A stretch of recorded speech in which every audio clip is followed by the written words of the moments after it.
Before we get into this episode, if you're listening on Apple Podcasts and you enjoy listening to this show, please take a second to leave a review. It will help boost the show so that others struggling in a toxic workplace can find it.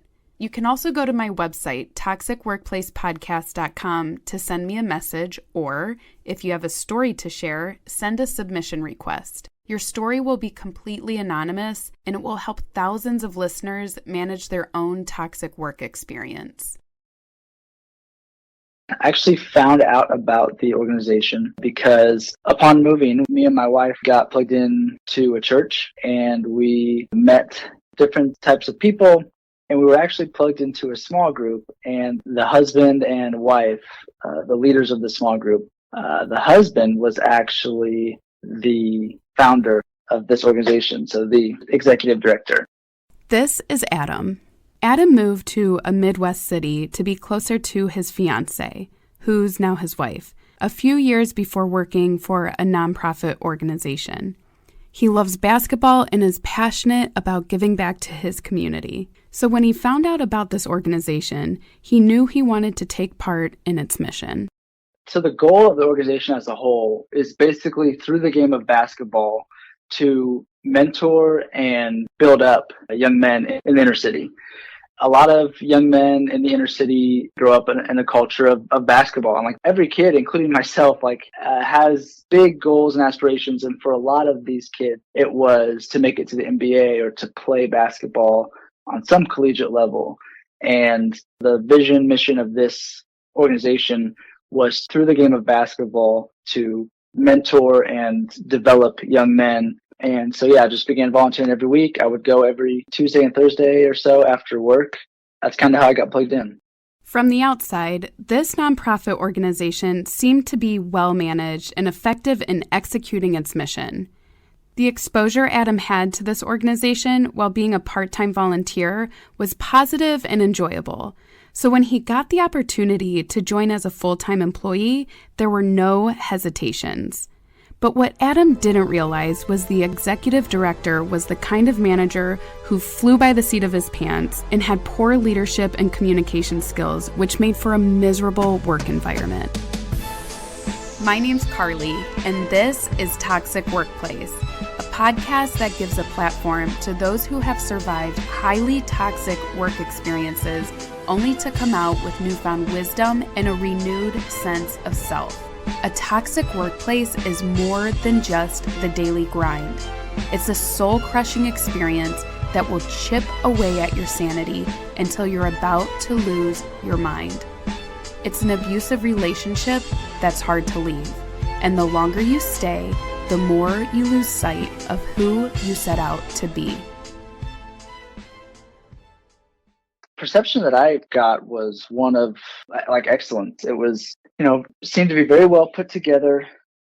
I'm a huge fan of basketball and just kind of the way that they try to accomplish their goals of mentoring young men. Everything that I heard about it was good. And granted, I couldn't find any sort of reviews online about it. And so all that I knew was from just word of mouth, and everything sounded good. And even when I joined in on volunteering, my first connection with the kids that they serve, this organization serves, was something that I deeply admired. It was a lot of fun. I got to grow in really close relationships with the young men that I worked with just in my volunteering role. And some of the other volunteers came quite frequently as well, and they seemed to be bought in to what was going on. So as I was volunteering, I was working for a local high school. It was a contracted position in the high school. So I had a 3-year contract. When I knew that was coming to an end, I started to try and ask around to my connections about some potential jobs for when that contract ended. At this point, me and my wife were very close to getting engaged. And so I also wanted to look at places that were perhaps more viable and weren't just contracted. And I remember thinking, you know what, I'm just going to ask the executive director of this organization, and I'll just call him George. And so I remember just whispering in his ear every now and again, trying to plant a seed of, hey, I'm interested in a position. I would love to join on, because at this point, all of my experiences with this organization were just really positive. And for about 6 months, he was just like, I don't know, we have to get it approved. And he's like, I think it would be great. We're actually looking for a position, but it took forever for this job opening to even be public. And so at this point, I kind of forgotten about it. And then I get a call in like one of my last months contracted, and it's from George. And he asks me if I would like to interview for a position. And the position is one of an administrative assistant. It was a pay increase. It was a position that I know wasn't necessarily contracted and then I could quickly jump into. Interview went great. I walked in and I literally left thinking like I crushed that and like I feel like I'm going to get a job offer. You know, I did. Later that day I got one. And I was really excited, literally on cloud nine because it was the perfect position. So I thought. And we worked out like an arrangement where I would start part-time until the school year was done, and then I would jump in full-time. And so actually in the interview, they actually mentioned that this position is new and you are going to be the first person in this position, and the job description is a little vague. And so I'm on one hand, I'm thinking, okay, great, like there's a lot of flexibility. And what I wasn't realizing in that moment is that can also be a recipe for disaster because there's no parameters on what you're doing. And the lines quickly became blurred to where George, myself, and really the board members that helped hire me had no idea what I was going to be doing. It was just the job title was nice in theory. And because George was kind of drowning in the day-to-day, he needed somebody else. And they didn't really think beyond that. Everything about this new position made sense to Adam. He'd already been a volunteer with this organization, so it felt like he knew the culture. George, the executive director, was willing to let Adam work part-time while he finished his work contract at the high school. It wasn't until Adam was being onboarded as a full-time employee that he saw the first red flag. Prior to jumping on full-time, you know, you have to get your laptop, you have to get all the onboarding paperwork done. They don't have any office spaces. We work from coffee shops or we work from somebody's house. And the first red flag that I got that, oh no, maybe this is not what I thought it was we are meeting and he's kind of going through onboarding with me.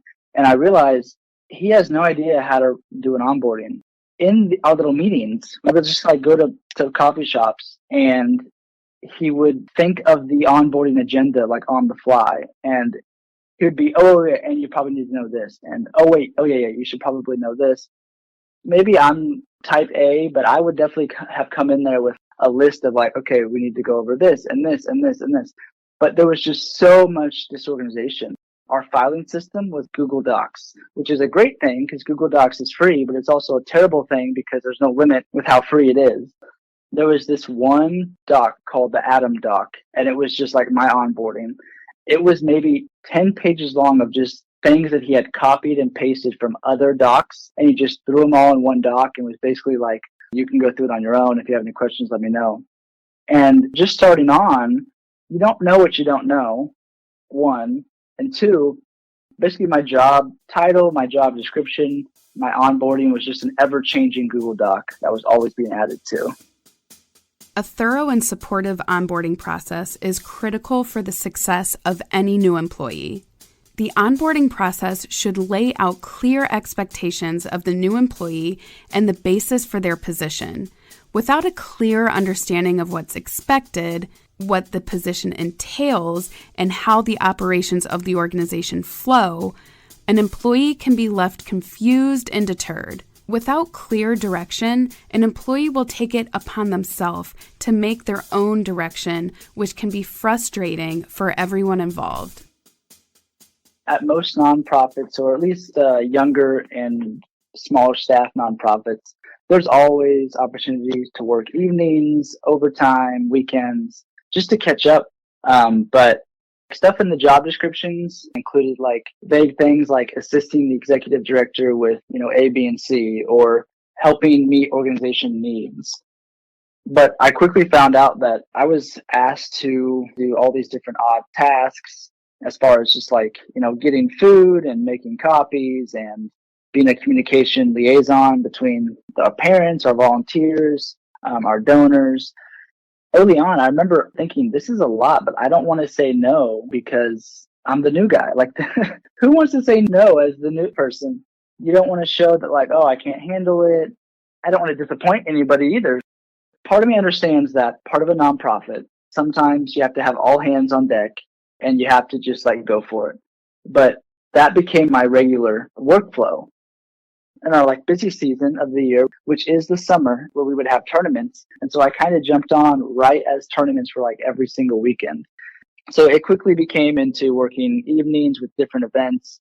We would work out of a community center every Tuesday and Thursday night. And so we would have young men from the neighborhood come to the community center, and that's where we would hold practice. That's where we would hold our Bible study, and that's where we would feed them a meal. And so every Tuesday and Thursday, those three things were incorporated. So yeah, I would work evenings on Thursdays primarily, but then I was expected to work all day Friday as well. And so like flex scheduling really wasn't a thing because you just had to do what you had to do. And I think that extends from George's own ability to work long hours. He can just go for so long. It's his normal now. And I think he might expect other people to do the same thing, but I think he's just built differently to do those things. There was one day where it was like 6 a.m. and we didn't have our last game until 6 or 7 that night. And so like the entire day, if you're not playing, you're at the arena waiting. It can be a really long day. And I remember asking George, like, hey, are these part of my job description? Like, am I required to be at these tournaments? Because in the interview, none of this was mentioned. And he said, well, technically, no, it's not in your job description. It's not in your requirements, but we need you and we'd love to have you. What I heard was he's giving me a choice, but I'm conflicted as to how much of a choice it was telling a new employee that, hey, you're not required to be there, but you're also new and we could really use you. When an employer claims that an employee has a choice, but there's an implication that the only acceptable decision goes along with their agenda, it creates an illusion of choice. It undermines autonomy, and it creates fear around making the wrong choice. This fear will stifle honest communication, which is why Adam kept pushing himself to keep up with George's demands. He wanted to stay in George's good graces. Another one of the red flags was at a board meeting. So we would meet on Friday mornings at a church, no less, at like 7 a.m. And it would be all our board members, and there was 5 of them, and then the 3 full-time staff that were there. And in the timeline of this board meeting, the organization was looking for a basketball intern, an intern to help Coach Daniel, the head of basketball operations, kind of function and to be kind of like an assistant coach, if you will. And in the board meeting, the whole conversation was about, well, how can we find this guy? Like, does anybody know of anybody in the area that would be willing to, make this much money for this amount of time and coach our young men, like in basketball? Coach Daniel, who do you want to work with? And so like this conversation was going around and around with the board and with George and Daniel. And I remember saying, guys, we have a volunteer and he's been a volunteer for years and he's decent at basketball. He loves the kids that we work with. The kids love him. He's not going anywhere. Why not just make him the basketball intern instead of trying to find a new one? And then the whole room kind of got quiet and they were like, that's a pretty good idea. And so then the conversation turned to, well, why not make this guy the intern? And then one of the board members, who was like a more prominent board member, he's been with the organization ever since its beginnings. And he said, well, our kids are going to respect somebody who looks like they play basketball. He was like, you look at Coach Daniel, he looks like he actually played on a national championship team, which he did. And you look at this other coach, and he looks like he just left McDonald's. And the whole room kind of got really quiet, and the room starts laughing. And I'm just like looking around like, this is our top volunteer, and we're saying stuff about him that we would never say to his face. And this is a Christian organization, and we're having our board meeting that we have trusted to like steer and kind of like guide this organization, and we're laughing of his appearance, not his mind, not his character, not what he could bring to the table, not his skill level, but his appearance. And I was floored because this coach is a good friend of mine. But that was the first red flag of like, if this is an organization that actually cares about the Christian that they tag on to like Christian ministry or a nonprofit, this sort of stuff would not be being said. This stuff wouldn't even be allowed at a non-Christian nonprofit. If this is what we're saying about our top volunteers, what else is being said about other staff when they're not in the room? What's being said about me when I'm not there?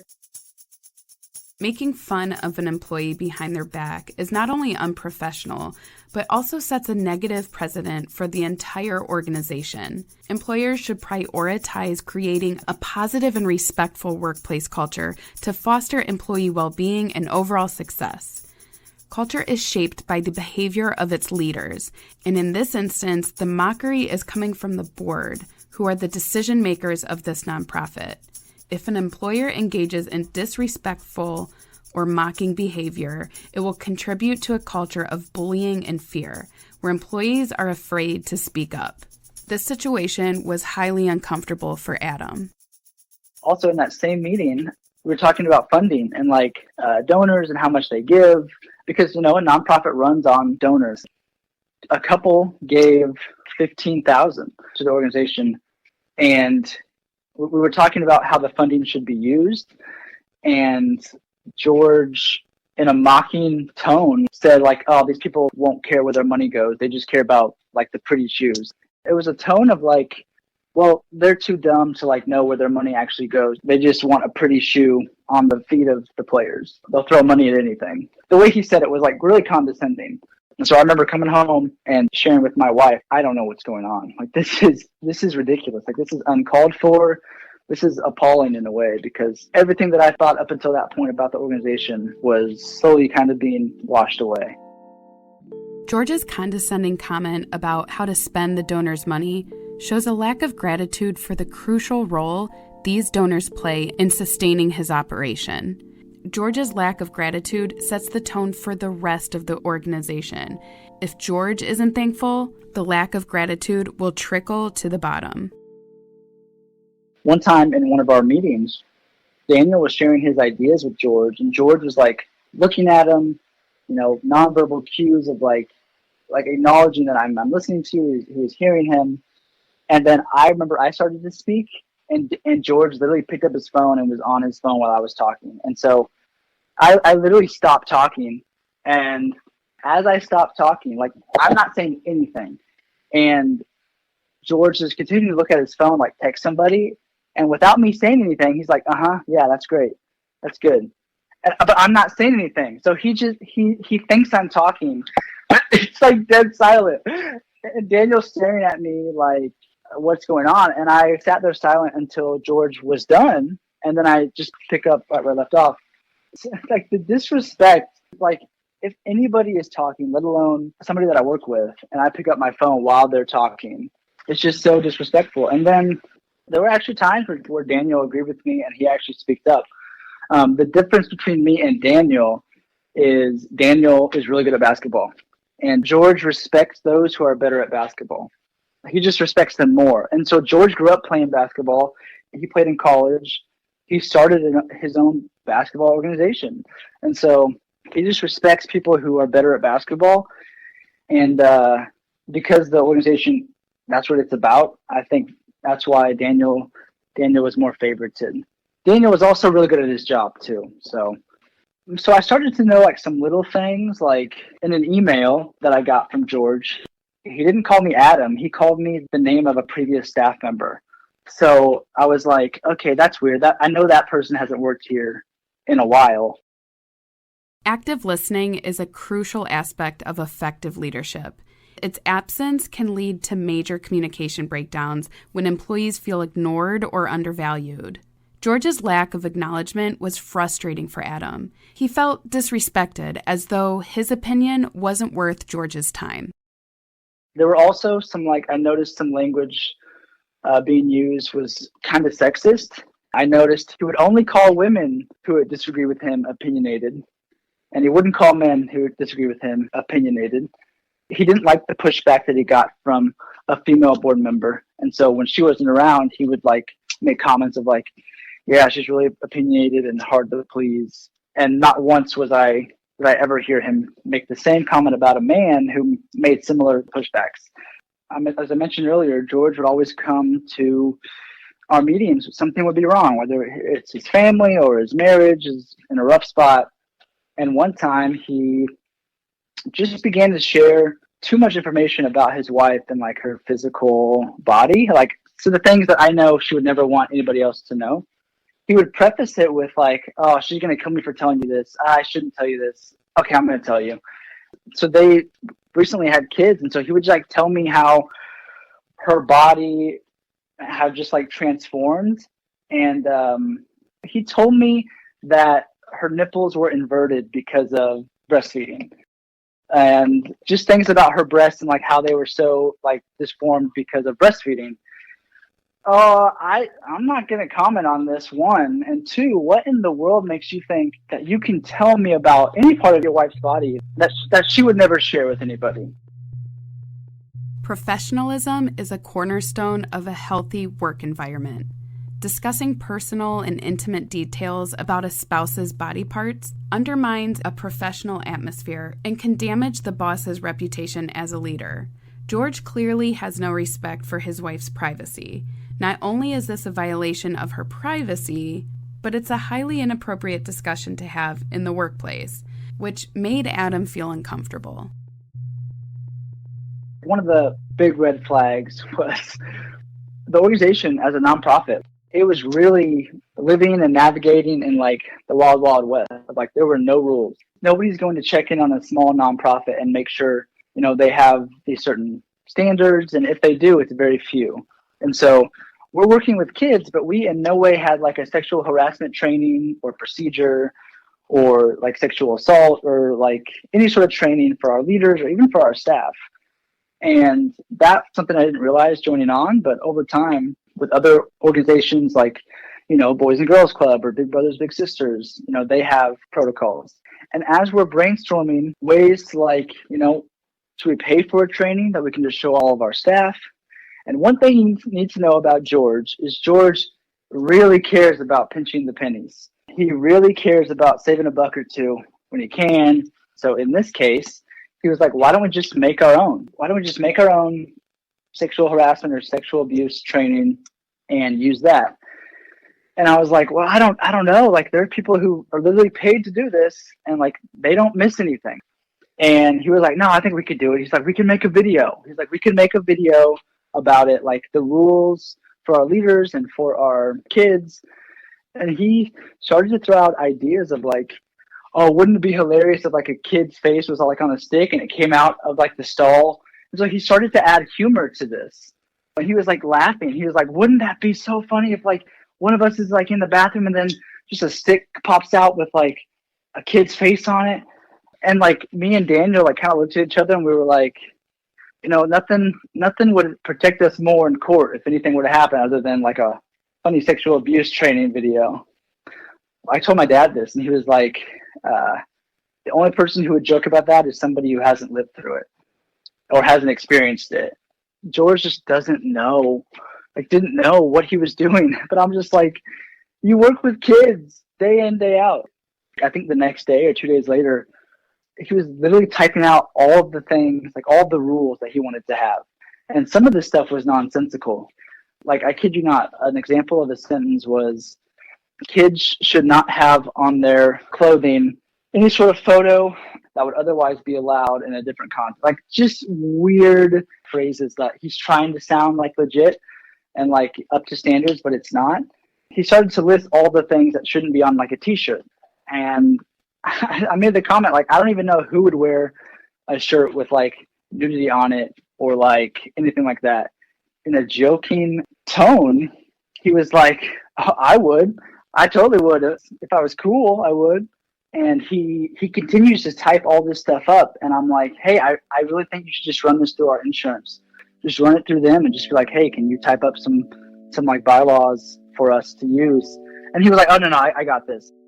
Joking about a sexual harassment policy, especially when working with kids as a coach, is incredibly inappropriate. Making fun of this policy trivializes the seriousness and sends the wrong message about the organization's commitment to creating a safe environment for children. George's joking behavior could inadvertently contribute to the normalization of more inappropriate behavior from others. It started to impact every area of my life. I did not like going into work. I had high anxiety every single time my phone rang because I was afraid it was George. Because that's what he would do. He would just call you out of the blue, and like there was no agenda. There was just like, hey, can you do this, this, and this? And so I was on high edge. It eventually started to impact every area of my life. Like my marriage was suffering, my personal time was suffering. Like I couldn't even enjoy a day off because the work never ends. Could be the call today that I need to work, or at the very least, I know I'm going to have to go back in tomorrow, and that sucks. So like there was hardly any sort of respite from the anxiety that I felt. And so I remember my wife just like, we were on a walk and she just stopped. And this was a couple months in. She just stopped and she was like, I really need you to talk about something else other than this organization. It was like all that I could think about, all that I could talk about, all that I would worry about. And she was like, this is consuming you and it's not good. And there's really no sign of it slowing down. There just wasn't. And looking back, I definitely think I made myself stay there way longer than I probably should have. I probably should have left way earlier than I did. And I tried to gut it out and like white knuckle it and just be tough and put your head down and work. And it just made me more exhausted. I started to write my resignation letter 3 months into the role. Like in my head, I was like, okay, I know I'm going to leave and this is what I'm going to put. Like I just started to mentally write my resignation letter. And so multiple times throughout my time there, like as early as like 3 to 4 months, my wife was like, you got to get out. Like you have to get out. I knew she was right, but I just told myself it's going to get better. It's going to get better. Like I just have to fight through this, or maybe if I do this, something will change. There'd be a span of like 3 months and she'd be like, you got to get out. Another span of 3 months, you got to get out. I started to talk with previous employees of this organization because when I was volunteering, I got to meet some of them and I got to befriend some of them. And they were no longer there when I joined staff. That's another thing. There's a high turnover rate here, which I didn't even think about joining on, but there's a high turnover rate. And I remember reaching out to some of these former staff members and I was like, hey, this is what's going on. And I shared my concerns. I shared some of the things that I noticed. I shared just like the lack of leadership ability and lack of how to lead a team from George and just like his disrespect. And they were like, yep, that's exactly why I left. Like, that's exactly the same things. And they were like, the thing is, the DNA of the organization is the DNA of George because he founded it. And the reason it's chaotic and running at 100 miles an hour is because George is chaotic and runs at 100 miles an hour. The reason the ball is dropped in all these different areas is we were doing so many events, but they were all poor events. And I remember telling George, like, I'd rather do 3 or 4 big events a year and do those really, really well rather than just spin our wheels on all these other events and do them poorly. And this previous employee shared with me that they had brought up the same concerns with George. And this previous employee was actually from the inner city where we worked. He said, hey, for these families, George, like, they don't need breadth. Like, they need depth. They need depth and they need consistency. And they don't need all these fancy events. Like, they don't need all these cookouts. What they need is, like, people in their lives to stick with them for long term. And he said that the message that he quickly realized was that the organization train is going to move and either you're on it or you're off of it and nothing's going to change. And there's actually another employee that I actually managed to get on the phone. I was calling her for like funding reasons because she had given in the past, and I actually got her on the phone and I said, hey, like, how was your experience when you worked there? Because she was an intern and she kind of did some of the things that I did. And she was like, oh man, like, George, everything is kind of chaotic and last minute and always changes. And I was like, okay, so you're experiencing some of the things that I'm experiencing. And she said, yeah, absolutely. I remember going home after the internship, like with my mom and just like talking to her about how difficult it was and how terrible it was. Some of the things she mentioned was like George is all over the place. He would just have unrealistic expectations of like, hey, I want this venue booked for 50 people in like 2 weeks. And we're like, that's not going to happen. And he'd be like, no, make it happen. Like, it can happen. A work culture that prioritizes work over personal life can have significant negative impacts on personal relationships and downtime. A never-ending, daunting workload can contribute to high levels of stress, anxiety, and burnout. Adam was so wrapped up in the constant shuffle and demands of his workload that it made it challenging to engage in anything outside of work. At this point in time, I had it. I was like, okay, I told my wife, like, you're right. I got to do something. Something has to change. And so I went to George and I said, hey, I'm not happy because the communication, the pace at which we go, and just like the lack of organization that we have as a company. And we had brought the board into this conversation. At this point, I had met with the board and like they saw what I saw and they totally affirmed me in my opinion as like, yeah, George is kind of all over the place and he needs some training. He needs some help to run an organization. And I was told that, hey, let's take a couple weeks to just think about the direction that both you and George want to move forward. You know, whether that's staying with the organization or if it's not, we want to do the best by both of you. And it was in that week or two lull that I was working one day and I was actually on George's Google Drive because he had shared that with me when I first started. And I was like looking at, okay, what are some of the things that he's working on so I can maybe help him or help get ahead. And in his recents, I saw this document titled Adam History. And I was like, what is this? And so I didn't click on it because I'm like, I don't want any record that I was in there because that could be bad.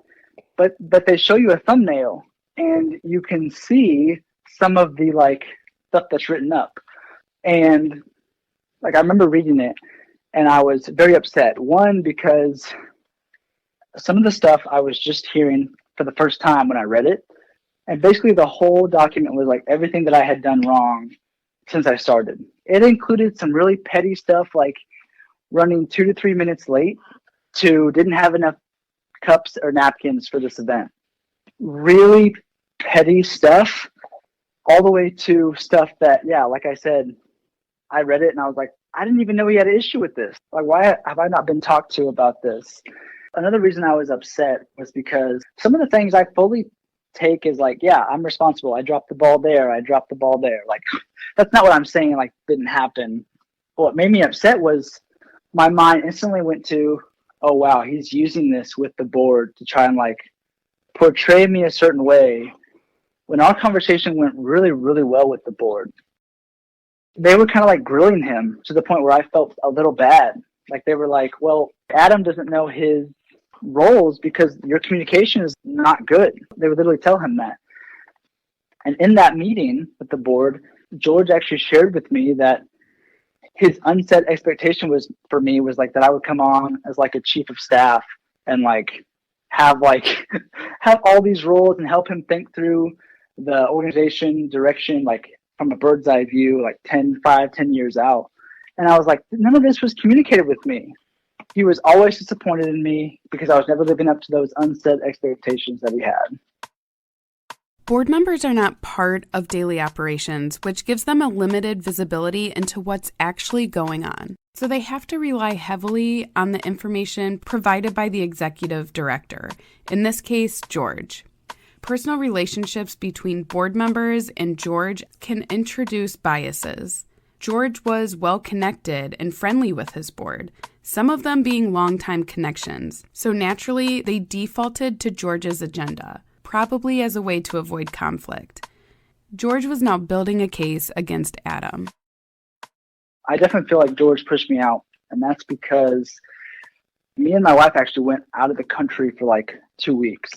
And so all this was transpiring while I was gone. Like we had just had the meeting with the board and then we were leaving.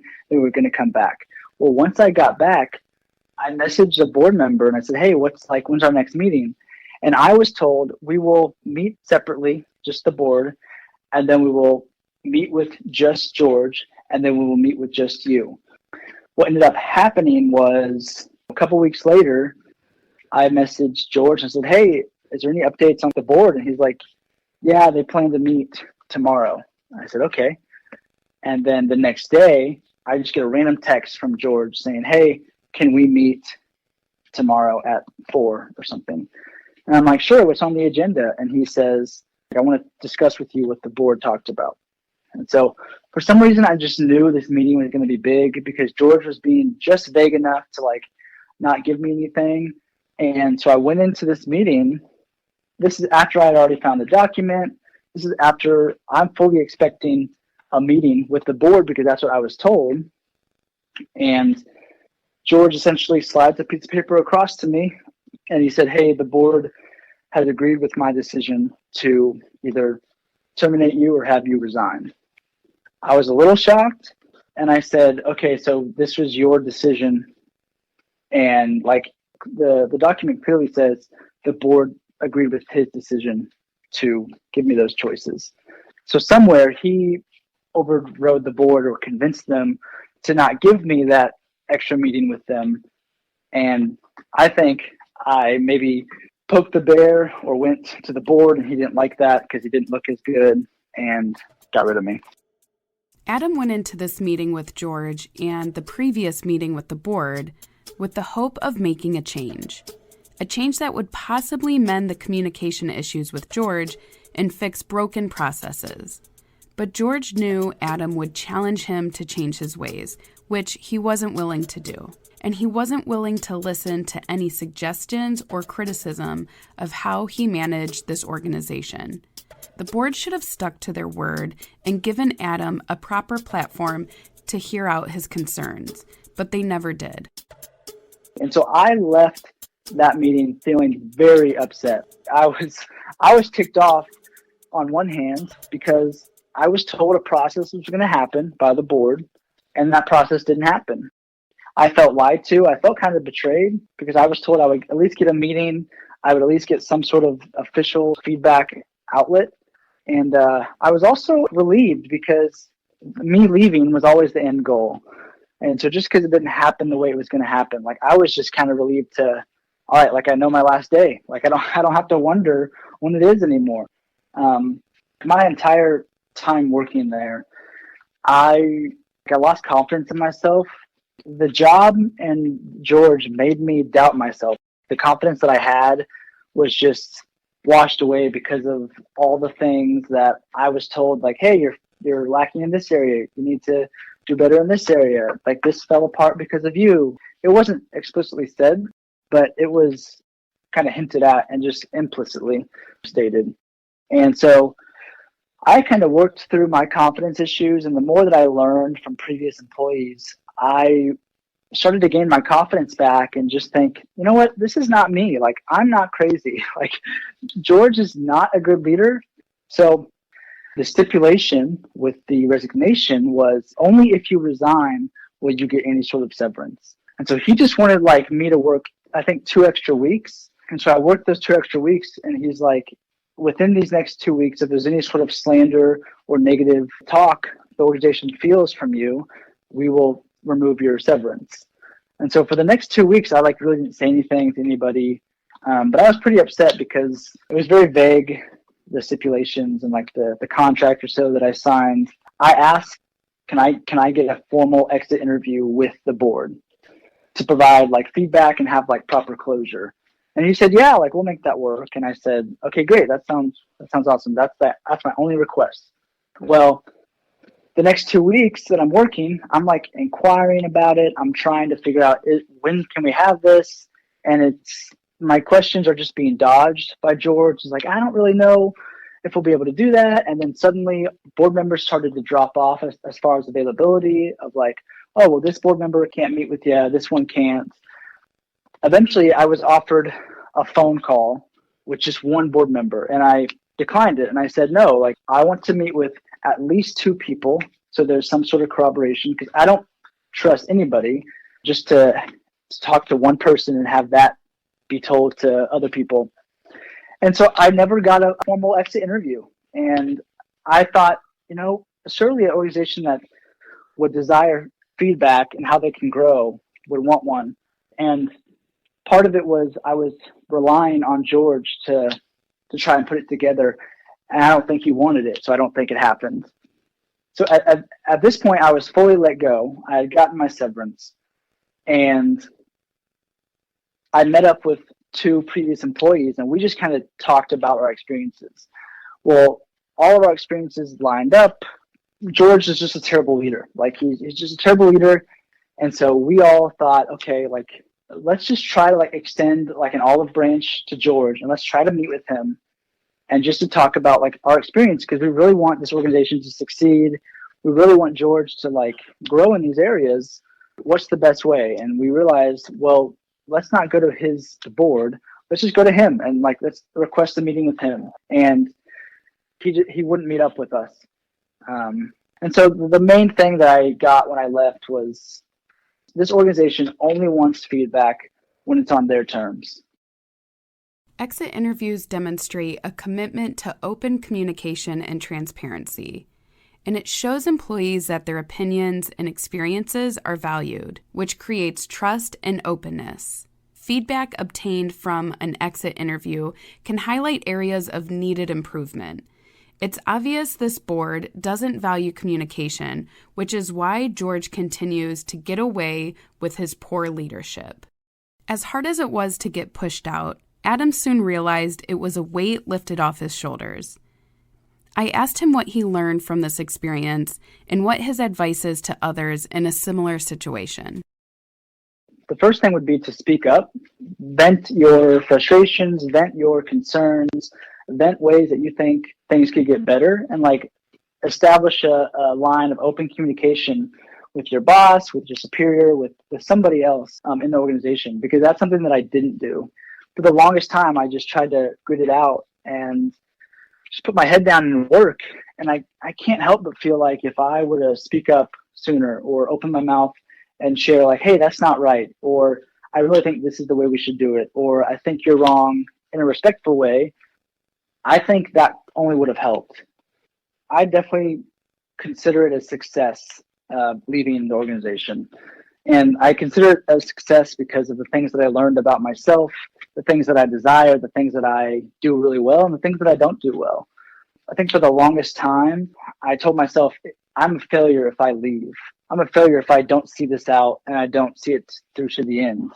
After leaving, I realized that, you know what, like my time there, even though I left in, maybe not the best way, like it's not a failure, because the things that I learned about myself, like the work environment that I thrive in, the specific tasks that I thrive in, I know I have giftings and I have skills and I have things that I'm just naturally good at. And none of those things were really pulled out of me in those jobs. So I learned that I don't want to be in a position or a job that doesn't do those things. Adam has since started working for a new organization that has better leadership, structure, and who value him for his attributes. Going through this toxic workplace experience helped him discover his value, which has given him a renewed lease on life and his career. Discovering your true value is a journey toward unveiling your authentic self, the person you are beneath the weight of stress and anxiety. Realizing your true value involves reclaiming your power. It's a declaration that your thoughts, feelings, and aspirations are valid and deserving of acknowledgement. This act of self-empowerment becomes a catalyst for positive change and a fulfilling life. Next time on Toxic Workplace. Tried to go see a judge about a restraining order, and the judge knew the guy and was like, you don't have to worry about him. We're not giving you a restraining order. I showed up at the judge's office alone and walked out alone in tears.